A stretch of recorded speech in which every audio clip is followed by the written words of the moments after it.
ಸರಿ ಅಮ್ಮ. ಹೋಮ್ವರ್ಕ್ ಏನ್ ಕೊಟ್ಟಿದ್ದಾರೆ ಇವತ್ತು?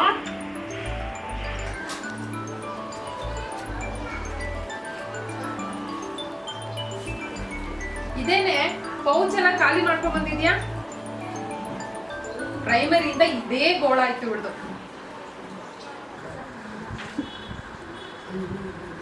ಅಮ್ಮ, ಮ್ಯಾಮ್ ಏನೋ ಪ್ರಾಜೆಕ್ಟ್ ವರ್ಕ್ ಕೊಟ್ಟಿದ್ರು, ಅದನ್ನ ಮಾಡುವಾಗ ಎಲ್ಲಿ ಹೋಯ್ತು ಅಂತಾನೆ ಗೊತ್ತಿಲ್ಲ ನಮ್ಗೆ. ಮರ್ತೋಗೋದ್ರಲ್ಲೇ ಇರು ನೀನು ಯಾವಾಗ್ಲೂ. ಆಯ್ತು ಅಮ್ಮ, ನನ್ನ ಫ್ರೆಂಡ್ಸ್ ಆಚೆ ಕಾಯ್ತಾ ಇರ್ತಾರೆ, ನಾನು ಹೋಗ್ತೀನಿ ಆಟ ಆಡಕ್ಕೆ. ಈಗ ತಾನೇ ಬಂದಿದ್ಯಲ್ಲೇ.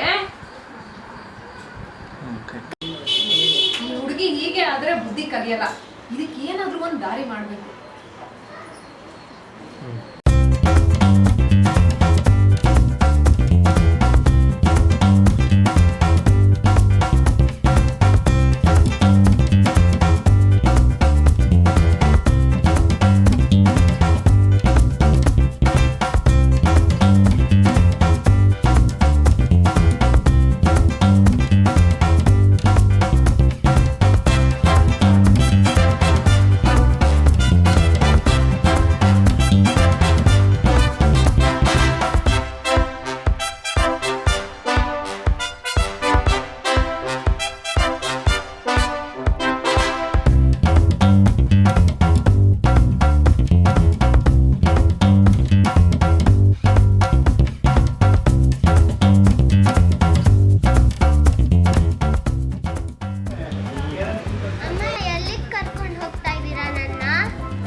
ಪೆನ್ಸಿಲ್ ಕಳ್ದಾಕೊಂಡಿದ್ದೀನಿ, ಆದರೆ ಅವ್ರ ಹತ್ರ ತುಂಬ ಚಿಕ್ಕ ಚಿಕ್ಕ ಪೆನ್ಸಿಲ್ ಕಡಿಮೆ ಕಲರ್ಸ್ ಇದೆ. ಈಗ ನಿಂಗೆ ಅರ್ಥ ಆಯ್ತಾ? ನಿಂಗೆ ಎಷ್ಟೆಲ್ಲ ಪೆನ್ಸಿಲ್ಗಳನ್ನು ಕೊಡಿಸಿದ್ರು ಎಲ್ಲನೂ ಕಳ್ಕೊಂಡು ಬರ್ತಿದೆ ಅಲ್ಲ. ನೋಡು ಪಾಪ ಅವ್ರ ಹತ್ರ ಅದನ್ನು ಕೊಡಿಸೋದು ಯಾರೂ ಇಲ್ಲ. ಸಾರಿ ಅಮ್ಮ, ನಾನು ಇನ್ನೊಂದ್ಸತಿ ಆ ಥರ ಮಾಡಲ್ಲ.